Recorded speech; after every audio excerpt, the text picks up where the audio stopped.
Todo ano, cerca de 800 mil pessoas tiram as próprias vidas. Os dados são da Organização Mundial de Saúde. No Brasil e em Santa Catarina, a situação não é diferente. Balneário Camboriú aparece como a segunda cidade do estado com o maior índice de jovens suicidas, segundo dados do Mapa da Violência de 2014.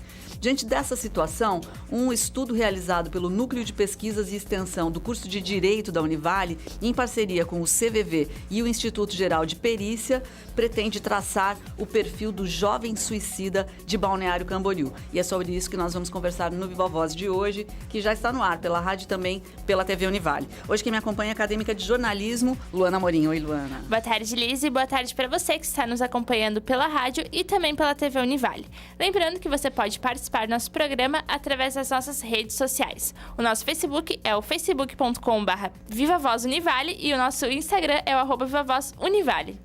Isso mesmo. Bom, temos 3 convidados no programa de hoje. Vou apresentar primeiro o professor Carlos Eduardo Bastos, sociólogo, professor do curso de Direito aqui da Universidade e coordenador desse estudo sobre o perfil do jovem suicida de Balneário Camboriú. Obrigada pela participação, professor.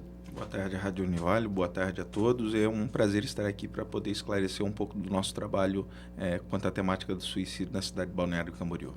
Temos 2 representantes do CVV também aqui com a gente, o Centro de Valorização da Vida. A Fabrícia Carini, que é coordenadora do posto de Itajaí. Obrigada pela presença, Fabrícia. Obrigada a vocês. Agradeço o convite. É muito importante a gente fechar o Setembro Amarelo agora, né? E reforçar a prevenção do suicídio. E também temos a participação do Hamilton Barbosa, que coordena o posto do CVV em Balneário Camboriú. Bem-vindo também, Hamilton. Obrigado pelo convite. Bom, vamos falar um pouquinho então desse estudo, que é um estudo que iniciou em 2015, que pretende então levantar esse perfil do jovem suicida de Balneário Camboriú, e a intenção é tentar compreender mesmo o que é o suicídio a partir de uma visão sociológica, né, professor? Queria que você explicasse um pouquinho qual é o objetivo desse estudo, como é que ele vem sendo tocado até aqui. Bom, o objetivo do estudo é realmente traçar o perfil do jovem suicida na cidade de Balneário Camboriú. Nós, quando tivemos contato com o Mapa da Violência, nos surpreendemos com os números, né? E formamos dentro do curso de Direito, a partir do Paideia, um grupo de estudos sobre suicídio. Nesse primeiro momento, nós tínhamos como objetivo tentar compreender o que seria o suicídio e como o direito poderia fazer essa abordagem. Por que o direito? Porque o direito, veja, o ato do suicídio não é crime. Né? Eu não posso punir uma pessoa que tentou suicídio. Porém, crime a indução ao suicídio. Então, depois que nós iniciamos como um grupo de pesquisa no curso, compreendemos essa lógica, né, de que o ato do suicídio não é um crime, porém a indução, ajudar, colaborar com que uma pessoa cometa o suicídio é crime. Então, feita esse recorte, começamos a buscar dentro da Constituição brasileira quais seriam os elementos que poderiam nos dar a salvaguarda para a continuidade da pesquisa. Bom, aí apelamos para a Carta Constitucional de 88, onde nós vamos buscar os direitos fundamentais e que a Constituição brasileira dá o resguardo de uma dignidade de vida para o brasileiro. Então, com este viés, fomos então à busca dos dados. Um dos grandes parceiros é o IGP, que pode nos auxiliar na coleta de alguns dados. Conversamos com o IGP a partir do nome do Dr. Rude, que é o coordenador ali em Balneário, né? E ele gentilmente abriu as portas para que pudesse passar alguns dados, para que a gente pudesse fazer esse perfil. O IGP seria, então, o órgão que realmente determina, houve um suicídio? Na verdade, o IGP, quando é feito uma denúncia ou que chega um comunicado, né? O IGP é a instituição que chega no local e vai fazer o primeiro atendimento. Depois é aberto o inquérito policial. E o inquérito policial vai apurar depois se houve ou não, né, o suicídio. Então, no fundo, nós vamos precisar depois, lá na frente, cruzar um pouco esses dados. Né? Mas o IGP, nesse primeiro momento, é o nosso parceiro que pode nos subsidiar a pesquisa com dados quantitativos, que é o que nós queremos. E o CVV, que tem acompanhado esse trabalho, né? Bacana. E bom, Setembro Amarelo, que acabou de passar, né, é uma iniciativa do CVV junto à Associação Brasileira de Psiquiatria e que realizou suas primeiras atividades no ano de 2015. Hamilton, por que o mês de setembro foi escolhido como um mês destinado a combater o suicídio? Bom, o Setembro Amarelo, ele não é fundado, assim, digamos, né, pelo CVV, ele é regulamentado pelo CVV. Ele foi iniciado nos Estados Unidos, no ano, se não me engano, de 94, quando um jovem, totalmente assim, saudável, comunicativo, né, cometeu um suicídio e ele tinha um hobby. Ele tinha carros que ele conservava, e aí ele tinha um Cadillac, e era amarelo esse Cadillac. E após ele cometeu suicídio sem, assim, explicação, digamos, né, lógica assim, nenhuma, a família fez todo o movimento, criou esse lacinho da campanha que as pessoas utilizam na rua, para levar essa proposta de apoio às pessoas. Se você precisa falar sobre isso, se tem alguém na sua família que já tentou o ato suicida, então nós estamos aqui para ouvir e talvez identificar sinais, né, que levem a pessoa a não cometer esse ato, né, contra a própria vida. Professor Carlos, voltando então ao núcleo de pesquisas e extensão do curso de Direito, onde partiu então a proposta para esse estudo, né? Ali o suicídio ele se relaciona com várias áreas, né? Então não fica só restrita à parte sociológica, como é a sua mais específica, mas entra a medicina, entra a psicologia. Quais são? De que maneira esses dados acabam sendo trocados? Exatamente assim, compreender o fenômeno do suicídio é uma tarefa, digamos, interdisciplinar, né? Então, nós precisamos de diversos profissionais que estejam treinados e gabaritados para fazer essa investigação. A psiquiatria na medicina, a própria psicologia. A sociologia, ela entra como uma pesquisa porque um dos primeiros trabalhos sociológicos desenvolvidos foi um livro chamado O Suicídio, em 1897, por um dos clássicos da sociologia, que é o Emile Durkheim, onde ele vai fazer um estudo epidemiológico para compreender o perfil desses suicídios já naquele período, né? Então, o que nós entendemos? Que o indivíduo que comete suicídio, a partir da sociologia, existe uma característica social que pode contribuir para que esse fenômeno ocorra. Quando você está, por exemplo, a partir da psicologia e até mesmo da psiquiatria, nós temos já questões atreladas a patologias que podem contribuir. Então, nós entendemos que o indivíduo que pode vir a cometer o ato, ele é um indivíduo psicossocial. Ou seja, ele é um indivíduo psíquico, mas que também está em relação com a sociedade. Não apenas a questão da patologia ou de uma doença pode levá-lo a isso, como as relações sociais e as influências do tipo de vida que ele leva podem contribuir para esse fenômeno. E bom, Fabrício, quais foram as principais ações então, que o CVV realizou aqui na região durante então, o mês do Setembro Amarelo? Então, vários postos se mobilizam, né, nacionalmente. Em todas as regiões. Santa Catarina, nós tivemos palestras, tivemos pedaladas, nós tivemos várias ações em espaços públicos, né, para que chamar a atenção para esse movimento. O CVV Nacional, ele conscientiza os postos, né, para que o setembro seja totalmente focado para a divulgação do Setembro Amarelo e a prevenção do suicídio. Então, nós viemos em constante rotina de entrevistas, palestras, pedaladas e outros eventos, né, Milton, que conscientizam todos. Aí são escolas, são espaços públicos, rádios, televisão, são vários lugares que chamam a gente para fazer a divulgação. E como é a recepção do público, por exemplo, quando vocês vão fazer alguma palestra? Porque ainda hoje o suicídio, enfim, é um tabu dentro da nossa sociedade, é difícil a gente falar sobre o assunto, né? Sim.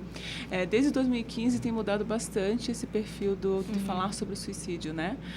Nós percebemos um movimento muito grande desde 2015 para cá, onde está se falando mais sobre o suicídio, isso é importante, né? Nós tivemos vários acontecimentos durante o ano, 2015, 2016, sobre a baleia azul, né, que também desencadeou um processo de falar sobre o suicídio muito grande, né? Isso contribuiu para que o assunto fique mais aberto, que deixando de ser um tabu, né?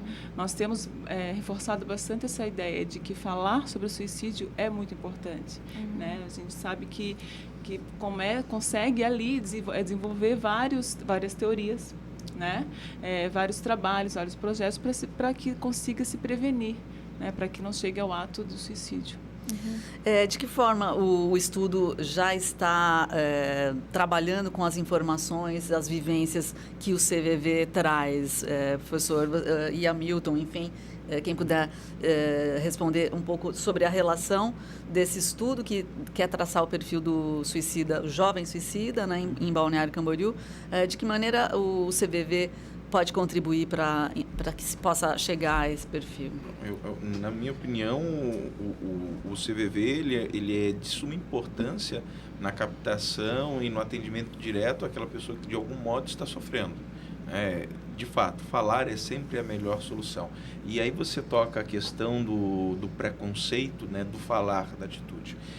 Por que tem esse preconceito? Porque, historicamente, né, desde a Grécia Antiga, por exemplo, no Império Romano, o ato de cometer o suicídio era crime para os soldados. E um soldado, se ele não morresse pelo suicídio, seria pior. Né? Durante a Idade Média, o próprio Estado, a própria Igreja enterrava as pessoas, por exemplo, de ponta cabeça, ou às vezes cortava a cabeça, né? Levando a algumas mitologias que, por exemplo, se transformariam em vampiros, coisas do gênero. Então, esses mitos, historicamente, contribuíram para se criar digamos, entre aspas, uma demonização do falar. Quando, na verdade, o falar é a possibilidade que se tem de se aliviar, né, de produzir uma catarse e retirar de si um sofrimento. Falar é sempre a melhor solução. Então, nesse sentido, o CVV faz um trabalho fantástico. Né? Eles dão um tempo, não ganham para fazer isso, né? E fazem por amor à vida. Eu digo que o Setembro Amarelo, que o CVV trabalha, ele em si não é para pensar apenas o suicídio, mas o Setembro Amarelo é em nome da vida. Claro. É em nome da vida. É um trabalho para a vida. Ou seja, evitando o suicídio, estamos ganhando com vida.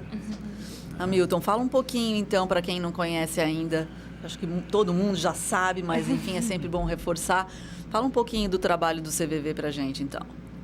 Bom, então o trabalho do CVV é basicamente ouvir, né? Escutar o outro, para daí assim a gente está adquirindo informações e experiência de como se afinizar de uma forma assim, digamos, mais profunda durante uma relação de ajuda, porque da forma como você usa a sua fala, da forma como você se expressa no telefone, isso pode ser fundamental para o outro se abrir e sair daquela situação, né, que ele está passando no momento, de uma dificuldade emocional.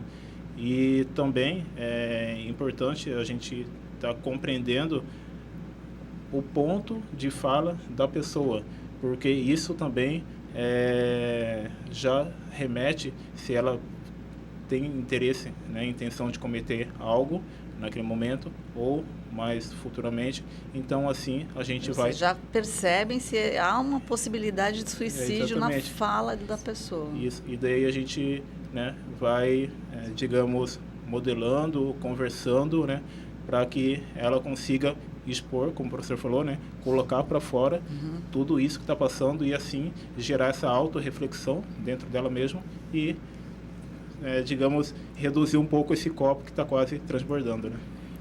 Bom, Fabrício, a gente vai fazer então agora um rápido intervalo e daqui a pouco a gente já volta para falar um pouco mais sobre suicídio e também o estudo aqui da Univale.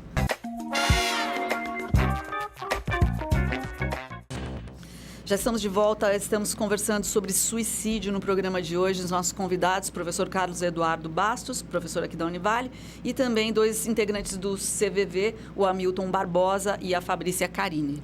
Bom, professor, depois de todas as discussões acerca do tema, o estudo agora então está na fase da coleta de dados, né? Bom, professor, já é uma hipótese de que tipo de perfil vocês irão encontrar ao término da pesquisa? Vocês já têm algum perfil traçado na mente? Certo. Sim, a nossa hipótese com o trabalho nós estamos seguindo a Organização Mundial da Saúde, né? Então, o nosso parâmetro é eles e, com base nisso, a gente vai tentar observar se em Balneário Camboriú o perfil do jovem suicida está atrelado entre 15 anos e 29 anos, né? Abaixo de 15 anos é considerado infância, né, para a Organização Mundial da Saúde. E acima de 29, adulto, depois chegando à idade madura, no caso, a terceira idade. Então, o nosso foco é jovens de 15 a 29 anos, onde nós acreditamos que eles residem há pouco tempo na cidade ou que possuam um baixo elo de coesão social. Então, esse é nós acreditamos que vamos encontrar isso com os dados. Por quê? Porque Balneário é uma cidade cosmopolita, uma cidade turística. Muitas pessoas vêm para a cidade. É possível, né, e isso aqui é na hipótese, de que o suicídio acabe sendo importado. As pessoas vêm de fora, olhando Balneário Camboriú como uma cidade de balada, de recreação, né? Eu vou tentando espairecer, porém ela traz consigo seu sofrimento. E aí, vindo para cá, às vezes não conseguindo comunicação, não conseguindo produzir esse elo de coesão, de amizades, sentindo-se sozinha, porque sabe, Balneário é uma cidade, né, de muitos prédios, às vezes não conhecemos os nossos vizinhos de andar, e acabando nesse processo de solidão, e cometendo, infelizmente, o ato. É uma hipótese. Certo. Se isso vai se confirmar, apenas a pesquisa vai dizer. Perfeito. Agora, gente, vou buscar os dados, então. Balneário Camboriú, que é o local que está em foco agora aqui, foi, então, considerada a segunda cidade do estado com maior número de casos de suicídio. E só no ano passado, a informação vem da Polícia Militar, foram registrados 21 casos em Balneário Camboriú, 21 suicídios, né? E CVV, como lidar, né, com uma situação assim? Eu sei que a gente tem um representante de Itajaí, um de Balneário, mas é claro que Balneário Camboriú e Itajaí são cidades irmãs e todos circulam entre as duas cidades o tempo inteiro. Vocês se preparam de que forma para lidar com uma situação tão difícil como essa? Sim, então, nós procuramos trabalhar juntos, CVV, Itajaí, Balneário, a gente é bem parceiro, assim. Nós trabalhamos, nosso trabalho é voluntariado, né? Então, nós fizemos o nosso PSV, que é o Programa de Seleção do Voluntário, onde ali a gente passa por um treinamento de acolhida, de apoio emocional, né? O principal ponto do CVV, onde ele abre para conversa, né, seria a falta de julgamento. A gente treina essa situação porque a pessoa que procura o CVV, ela já está com as emoções e sentimentos à flor da pele e também cheia de julgamento, né, porque ela também não consegue falar para as pessoas que estão ao redor todo o sentimento pelo julgamento, né, porque a gente percebe no dia a dia, ninguém tem mais também paciência para estar ouvindo o outro, né. Então, se eu venho num processo de depressão e eu começo a falar muitas vezes isso, às vezes as pessoas não querem mais escutar. Eu nem vou mais falar com essa pessoa porque ela está sempre deprimida. Perfeito. Sim, mas esse é o meu problema, eu estou sempre deprimida, né? Então, quando essa pessoa chega para o CVV, ela chega quantas vezes ela quiser, pelo tempo que ela quiser. Né? O voluntário está ali durante 4 horas e se ela precisar ficar falando 4 horas com ele, ela vai falar. Né?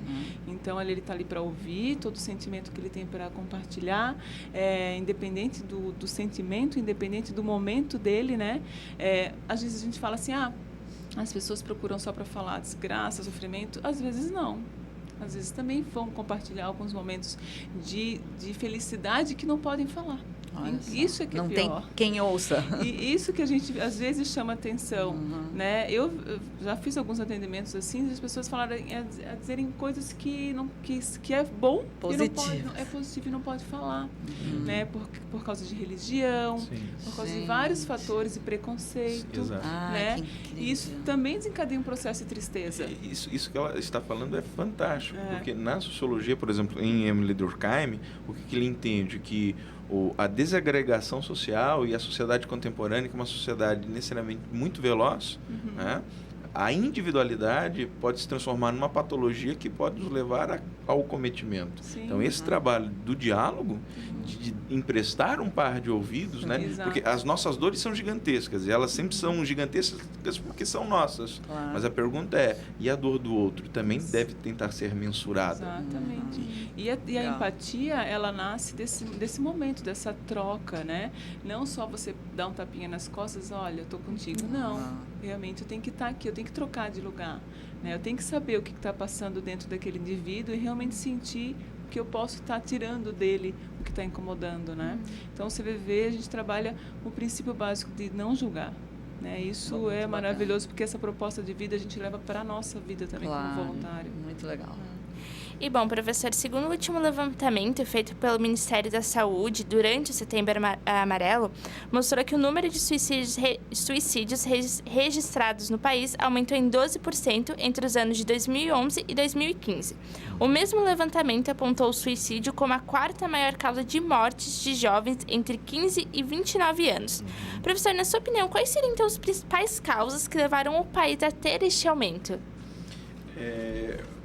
Nós temos que observar muito a questão do suicídio, são questões pontuais. O Brasil em si não é um país de suicidas. Nós estamos com os índices 2 vezes menores do que os índices internacionais. O que acontece é que nós temos problemas pontuais. Algumas localidades, como a região sul e sudeste do Brasil, têm índices que podem ser tratados, que saíram da curva, né, do aceitável. Por exemplo, região do Rio Grande do Sul, nós temos muitos suicídios. Hoje, acabou de sair um relatório agora do Ministério da Saúde, essa semana, né, onde existem indícios que talvez parte desses suicídios sejam reflexos de agrotóxicos. Né? Então, as pessoas contaminadas afetariam o sistema nervoso central, isso poderia estar contribuindo. Então, isso é um dado que nós temos.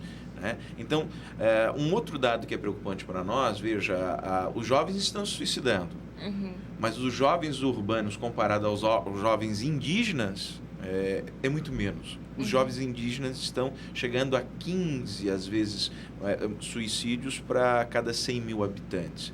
Muito diferente do que seriam os números para os jovens urbanos de 5,5 suicídios para cada 100 mil. Quais seriam os motivos, né?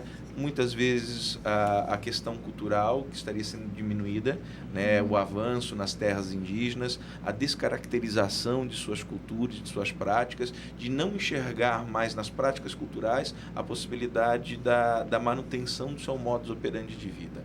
Então, nós temos que fazer políticas públicas de atendimento, o CVV já faz a sua parcela, mas políticas públicas de atendimento voltado também à localidade, porque às vezes o problema é local, e entender aquela micro-região, aquele problema é importantíssimo para se desenvolver uma política pontual para elas. Uma política nacional é necessária, né? Mas também olhar pontualmente cada localidade, cada cultura. Bacana, você citou as políticas públicas, inclusive o Ministério da Saúde divulgou sua intenção, né, de criar um plano nacional de prevenção ao suicídio. Vocês acreditam que isso pode trazer resultados para diminuir? Tecnicamente, sim, né? A ideia é sempre combater. O Ministério da Saúde ele quer instituir o Rede de Atenção Psicossocial, o RAPS, né? Que já existem. A ideia é, por exemplo, como levar isso para os municípios, como as prefeituras vão fazer esse atendimento, os estados, né? E profissionais capacitados, psiquiatras, psicólogos, assistentes sociais, que são profissionais que vão fazer esse atendimento, né? Aí, essa parceria com o CVV ela é muito importante, porque o CVV fazendo o trabalho de não opinar sobre quem é a pessoa, né? E levando, são formas de complementar, porque os trabalhos se juntam, né? São trabalhos que um complementa o outro, e no fundo todo mundo dá a mão. Todo mundo dá a mão para fazer a coisa acontecer. Estamos indo para o finalzinho. E bom, Hamilton, para o pessoal que está em casa, né? Quais são então, os principais sinais que uma pessoa apresenta que pode ser considerado suicidas, que vocês escutam nas ligações que vocês recebem? Os costumes principais do dia a dia. Às vezes a pessoa tem um local que ela vai visitar, tem certos amigos com que ela conversa, atividades rotineiras que ela deixa de fazer ou se afasta de uma forma a não substituir por outra, digamos, mais saudável, mais produtiva. Mas que realmente ela deixa e que dela fica, digamos assim, um pouco mais apagada, e durante um período, claro, não vão sentir muita falta, né, porque já não vai bater já, né, esse insight que ela pode estar num processo depressivo.